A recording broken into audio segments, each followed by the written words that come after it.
It is 3 a.m. in the Gulf of Mexico. You are 80 miles from the Louisiana coast. The nearest hospital is a 45-minute helicopter ride away, assuming the weather holds. The deck is slick, the platform is shaking, and the drill string just got stuck. You've been awake for 14 hours. You have 12 more to go before your shift ends, and then tomorrow you do it again for 14 days straight.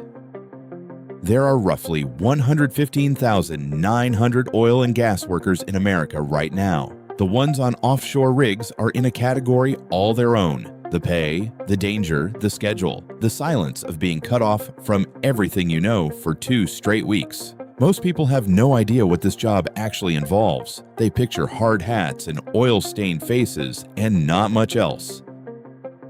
So how much does an offshore oil rig worker actually make? And what does that money cost you? The United States sits on top of enormous offshore oil reserves, concentrated mostly in the Gulf of Mexico. The U.S. Energy Information Administration projects the Gulf will produce around 1.9 million barrels of oil per day in 2026. Somebody has to pull it out of the ground. The offshore rigs doing that work come in a few types. Jackup rigs operate in shallower water, up to about 400 feet, with legs that extend down to the seafloor. Semi-submersibles float on ballast tanks and work in deeper water. Drill ships operate in the deepest environments, sometimes drilling in water over a mile deep. On all of them, the crew is the same, a rotating cast of roughnecks, drillers, tool pushers, deck crews, and engineers, living and working on the same steel platform around the clock for 2 weeks at a stretch. The Bureau of Labor Statistics tracks about 115,900 oil and gas workers nationally, but that number includes onshore work. Pumpers, service technicians, pipeline crew. Offshore workers are a smaller, more specialized group, and they are paid accordingly. The industry isn't growing fast. BLS projects roughly 1% employment growth through 2034, but every year, about 10,600 positions open up just from turnover. People leave this job constantly, which tells you something. Let's talk money, because this is the part that surprises people in both directions. The U.S. Bureau of Labor Statistics reports a median annual wage of $52,610 for oil and gas workers across all roles and locations. That figure is accurate, but it doesn't reflect what many offshore workers actually earn. The BLS combines entry-level roustabouts, service crews, drill operators, and workers from both onshore and offshore operations into a single nationwide median. Once you narrow the focus to offshore drilling, compensation rises significantly. Offshore crews typically work extended rotations of 12-hour shifts 7 days a week, generating substantial overtime. Many employers also provide offshore premiums, day rate bonuses, travel pay, and other incentives that are not fully captured by the headline median wage. As a result, experienced offshore workers commonly earn well into the 6-figure range, depending on their position, rotation schedule, and employer. Here's how the pay ladder works. Entry-level, roustabout, or roughneck. This is where everyone starts. You're handling pipe, cleaning equipment, loading and unloading cargo from supply boats, working the drill floor under supervision. On an offshore rig in the Gulf of Mexico, you'll make between $50,000 and $70,000 your first year. That's before overtime. And overtime on a rig is not optional. It's structural. You're working 12-hour shifts 7 days a week for 2 weeks. The hours above 8 per day typically hit at time and a half. Hours above 12 go to double time. Night shift adds another 10 to 15%.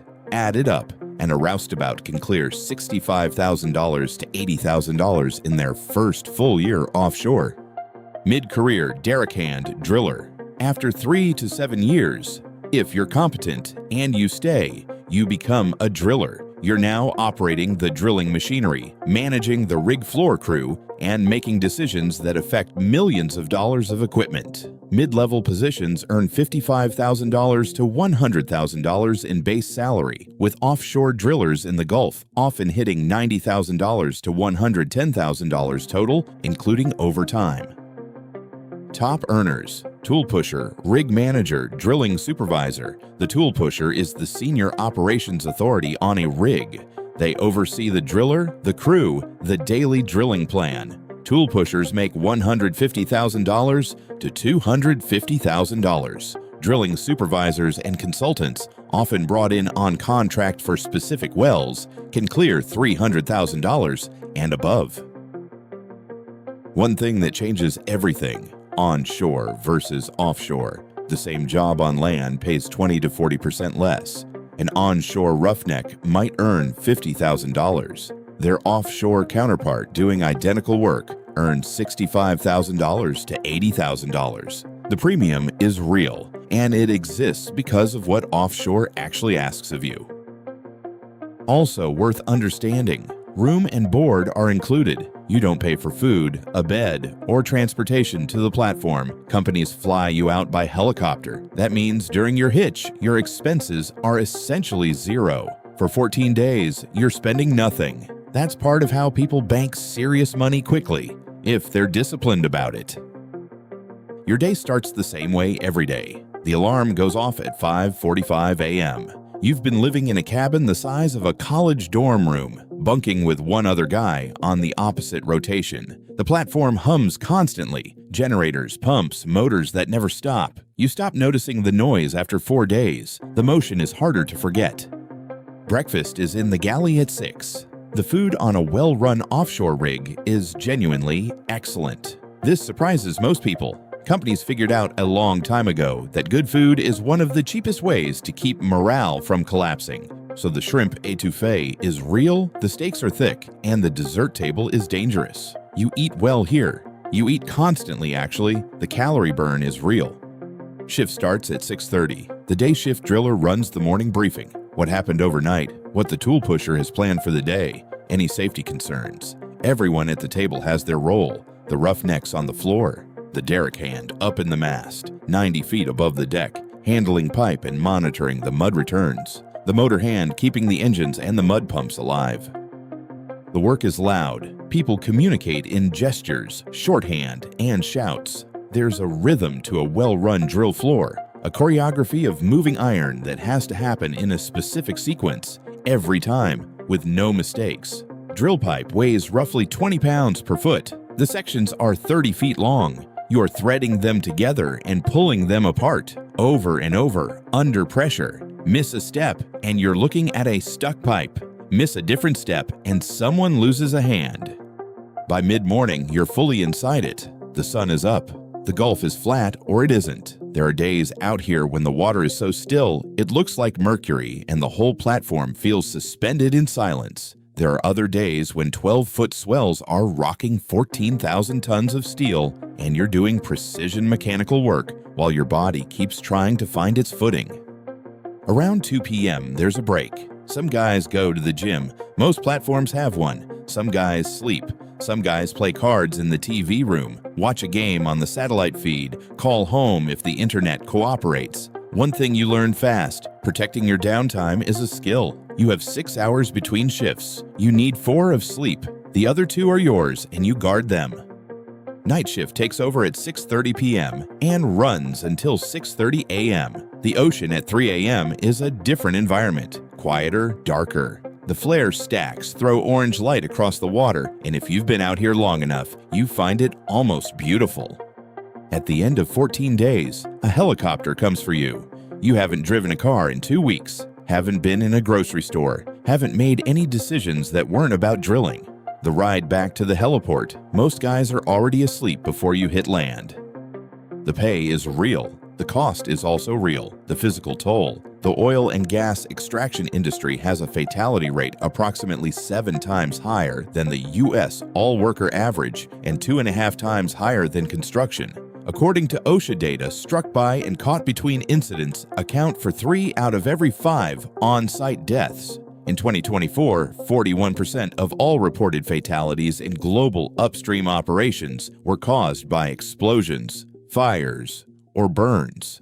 And those are the deaths. The injuries are far more common. Upper extremities account for nearly 43% of severe work-related injuries in the oil and gas extraction industry. fingers, hands, wrists. Workers who stay in this industry for 15 or 20 years accumulate wear in ways that don't show up in any job description. Backs break down. Knees go. The hearing loss from sustained industrial noise is quiet and permanent. Entry costs. Before you ever set foot on a platform, you need your BOSIET, Basic Offshore Safety Induction and Emergency Training. You need a TWIC card, Transportation Worker Identification Credential. You need a physical. These aren't expensive, but they take time, and nobody pays you while you're completing them. Most people who quit do so in the first 6 months. The schedule breaks them before anything else does. So, is it worth it? This job is right for you if you are someone who genuinely doesn't mind solitude, not someone who says they don't mind it. Someone who has tested that about themselves and found it to be true. It's right for you if you think in systems, if you like the feeling of machinery working correctly, if you want to bank serious money in your 20s and 30s and you're willing to pay for that in presents, if you're single or in a relationship built on mutual self-sufficiency, or if you and your partner have genuinely thought through what 14 days apart every month means at year 3 and year 7, not just year 1.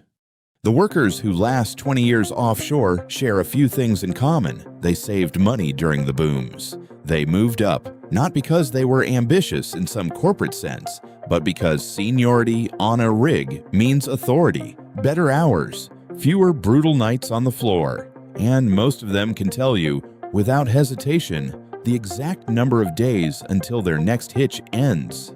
That's not a complaint. That's just the job.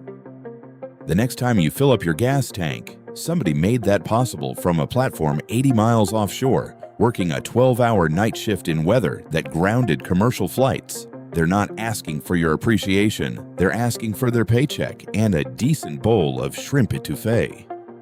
Next week, long-haul truck driver, 3.5 million of them on American roads, and almost none of them will tell you the whole truth about what the job does to a life. If you work offshore, drop your experience in the comments.